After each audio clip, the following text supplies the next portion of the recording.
Hi friends, welcome back to my channel Risha smart and smile. ఈరోజు మన ఛానల్లో మామిడికాయ పులిహోరని ఏ విధంగా రెడీ చేసుకోవాలో చూద్దాం ఫ్రెండ్స్. మరి ఇంకెందుకు ఆలస్యం, ముందుగా స్టవ్ ఆన్ చేసి స్టవ్ పైన ప్యాన్ పెట్టేసుకుందాం.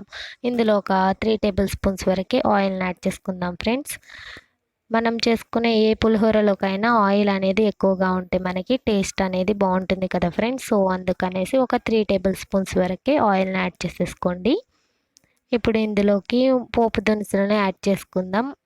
చూపిస్తున్నాను చూడండి. వీటన్నింటిని శనగపప్పు, మినపప్పుని 2 స్పూన్స్ వరకు, అలాగే పల్లీలను కూడా 2 స్పూన్స్, అండ్ జీలకర్ర ఆవాలు ఒక 1/2 టీ స్పూను, 2 ఎండుమిర్చి, పచ్చిమిరపకాయలను ఈ విధంగా కట్ చేసుకుని యాడ్ చేసుకుందాం ఫ్రెండ్స్. ఇప్పుడు వీటిని ఒకసారి ఈ విధంగా మిక్స్ చేసుకుందాం. ఇవి కొంచెం మనకి లైట్గా ఫ్రై అవుతుండగా ఇప్పుడు ఇందులో 2 కరివేపాకు రెమ్మల్ని శుభ్రంగా కడుక్కొని ఇందులో యాడ్ చేసేసుకుందాం. ఇప్పుడు వీటిని కూడా మనము మిక్స్ చేసుకుందాం. వీటన్నింటినీ ఒకసారి మనము ఫ్రై చేసుకుందాం ఫ్రెండ్స్. ఎందుకంటే మనకి ఇవి లైట్గా ఫ్రై అయితే సరిపోతుంది, ఎక్కువగా కూడా ఫ్రై అయినా మనకి ఇది ప్రాసెస్ ఇంకా ఉంటుంది కాబట్టి మాడిపోతాయి. ప్రాసెస్ అయ్యేసరికి కొంచెం మనకి ఫ్రై అయిన తర్వాత చూడండి, చూపిస్తున్నాను. లైట్గా మనకి ఫ్రై అయిన తర్వాత ఇప్పుడు ఇందులో ఒక మామిడికాయని నేను హాఫ్ చెక్క ఈ విధంగా నేను గుజ్జు కింద తీసేసి పెట్టుకున్నాను, అంటే తురుముకుని పెట్టేసుకున్నాను ఫ్రెండ్స్. నాకైతే చిన్నగా ఒక కప్ వచ్చేసింది ఇది. ఇప్పుడు దీన్ని యాడ్ చేసేసుకుంటున్నాను. ఒకసారి దీన్ని మొత్తం ఈ విధంగా మిక్స్ అయ్యే విధంగా మనం వేసుకున్న ఇంగ్రీడియంట్స్లో మొత్తం ఈ విధంగా కలుపుకుందాం ఫ్రెండ్స్. ఈ విధంగా మనము మిక్స్ చేసుకుంటూ దీనిపైన మూత పెట్టేసుకుందాం. ఒక 2 మినిట్స్ పాటు దీని మీద మూత పెట్టేసుకుందాం ఫ్రెండ్స్.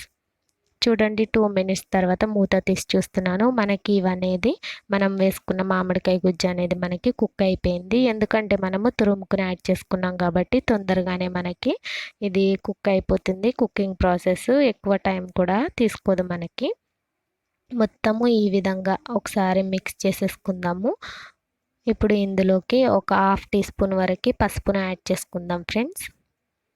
ఈ పసుపు అనేది మొత్తము మనం వేసుకున్న ఇంగ్రీడియంట్స్ అన్నింటిలో మిక్స్ అయ్యే విధంగా పసుపు అనేది పచ్చిదనం కింద స్మెల్ పోయేంత వరకు ఆయిల్లో ఫ్రై చేసేసుకుందాం ఫ్రెండ్స్. మన ఛానల్ని కనుక కొత్తగా చూస్తూ సబ్స్క్రైబ్ చేసుకోకుండా ఉన్నట్లయితే సబ్స్క్రైబ్ చేసుకోండి ఫ్రెండ్స్. పక్కనే ఉన్న బెల్ ఐకాన్ యాక్టివేట్ చేసి ఆల్ అనే ఆప్షన్ మీద క్లిక్ చేసినట్లయితే నేను చేసే ప్రతి వీడియో రెసిపీస్ ముందుగా మీకు నోటిఫికేషన్ ద్వారా వస్తుంది. ఇప్పుడు ఈ పోపు అనేది మనకి రెడీ అయిపోయింది. మామిడికాయ గుజ్జుతో రెడీ చేసుకున్నది. నేను తీసుకునే రైస్కి ఈ పోపు అనేది నాకు ఎక్కువ అయిపోతుంది ఫ్రెండ్స్. అందుకు నేను ఒక ప్లేట్లోకి దీన్ని తీసేసుకుని స్టోర్ చేసుకుంటున్నాను. మనకి మళ్ళీ ఎప్పుడు తినాలనిపిస్తే అప్పుడు తినే విధంగా మనం ఫ్రిడ్జ్లో పెట్టేసుకున్నట్లయితే ఇది మనకి ఒక 2 వీక్స్ వరకు మనకి ఫ్రెష్గానే ఉంటుంది.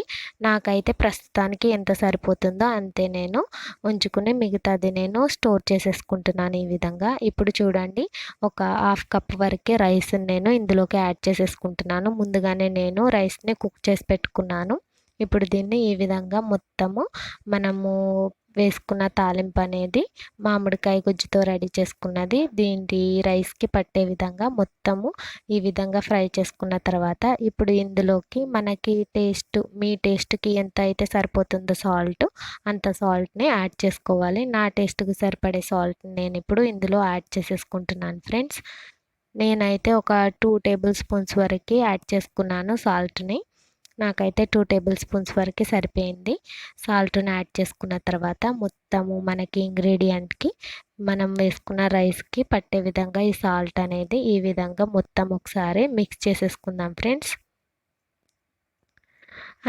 అంతే ఫ్రెండ్స్, ఈ సమ్మర్ స్పెషల్లో మామిడికాయ పులిహోరని ఈ విధంగా రెడీ చేసి పెట్టినట్లయితే ఇంట్లో పెద్దలేంటి పిల్లలేంటి చాలా ఇష్టంగా తినేస్తారు ఫ్రెండ్స్. అంతేకాకుండా ఇది మార్నింగ్ బ్రేక్ఫాస్ట్గా కానీ ఈవినింగ్ మనకి స్నాక్ ఐటమ్గా కానీ ఏ విధంగా లంచ్లో కానీ మనము దీన్ని ప్రిపేర్ చేసుకుని హ్యాపీగా తినేయచ్చు ఫ్రెండ్స్. ఈ వీడియో రెసిపీ కనుక మీకు నచ్చినట్లయితే ట్రై చేయండి and me friends and family మెంబర్స్కి షేర్ చేసి ఎలా వచ్చింది అనేది నాకు కామెంట్ చేసి కామెంట్ బాక్స్లో తెలిపేయండి ఫ్రెండ్స్. మరి ఇంకెందుకు ఆలస్యం, దీన్ని మనం సర్వింగ్ ప్లేట్లోకి సర్వ్ చేసేసుకుందాం.